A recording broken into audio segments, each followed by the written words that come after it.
Est-ce que vous comprenez l'émotion que ça suscite ? Non, pas vraiment. Enfin, cette émotion-là ne nous surprend pas, mais c'est surtout cette instrumentalisation qui ne nous surprend pas. On voit régulièrement apparaître des polémiques, notamment lancées par font le choix de la non-mixité, d'aller vers un repli identitaire, c'est plutôt ridicule. Mais justement, oui, SOS Racisme parle d'une faute, d'une abomination, un festival qui se complaît dans la séparation ethnique. La LICRA évoque, elle, un repli identitaire. Je vais prendre l'exemple du féminisme, c'est celui qu'on connaît le mieux à Oser le féminisme. Quand on s'organise entre femmes, parce qu'il y a certains sujets qu'on a envie d'abord d'évoquer entre femmes, c'est typiquement le cas des sexualités féminines, on a des espaces de non-mixité. C'est une non-mixité qui est choisie, qui est une méthode d'organisation, et il faut faire extrêmement attention à la différence entre une non-mixité comme cette méthode d'organisation militante et une non-mixité subie, la ségrégation, l'apartheid, qui sont deux choses différentes par essence et dans leur objectif.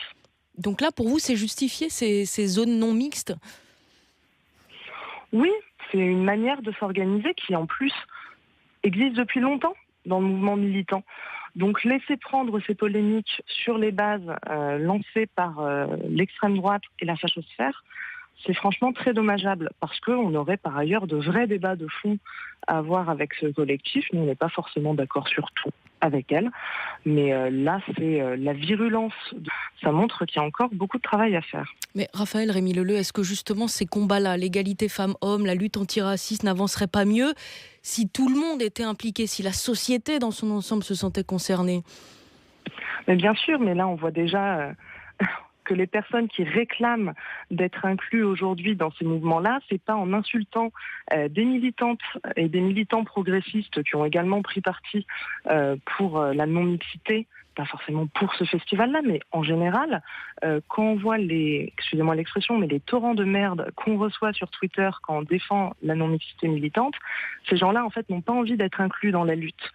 Ce qui les insupporte, c'est la remise en cause des privilèges et le fait qu'on puisse parler, discuter, s'organiser, sans elles et sans eux. La non-mixité militante comme méthode d'organisation, c'est souvent un premier pas avant de retourner dans l'ensemble de la société. Nous, à Oser le féminisme, quand on a organisé la campagne Oser le clito, ça a commencé par des réunions non mixtes entre femmes pour parler de notre sexualité et du plaisir. Et après, on a été critiqués parce qu'on a affiché des clitos géants sur les murs. Va falloir qu'ils se décident. Mais là, pour vous, ça participe pour vous, l'explication est la même si on sépare les blancs des noirs ? En fait, la séparation se fonde sur une domination. Aujourd'hui, remettre en cause que les personnes racisées et les personnes blanches ne vivent pas les mêmes choses, ne subissent pas les mêmes dominations, c'est simplement un fait. Et donc, il faut savoir accepter qu'il y a des discussions qui peuvent avoir lieu sans les potentiels dominants et dominantes pour mieux pouvoir partager ses ressentis, pour mieux pouvoir partager ses expériences et pour s'organiser par la suite. Vous êtes en lien avec ce collectif ? Non, pas vraiment, parce que ce que je vous disais par ailleurs, nous, on a des positions féministes qui sont parfois différentes, notamment sur la question de l'abolition de la prostitution. Donc, c'est pas un collectif avec lequel on travaille régulièrement.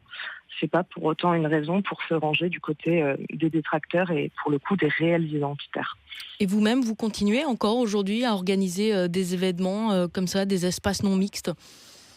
Oui, bien sûr, des espaces non mixtes entre femmes, on en fait encore régulièrement.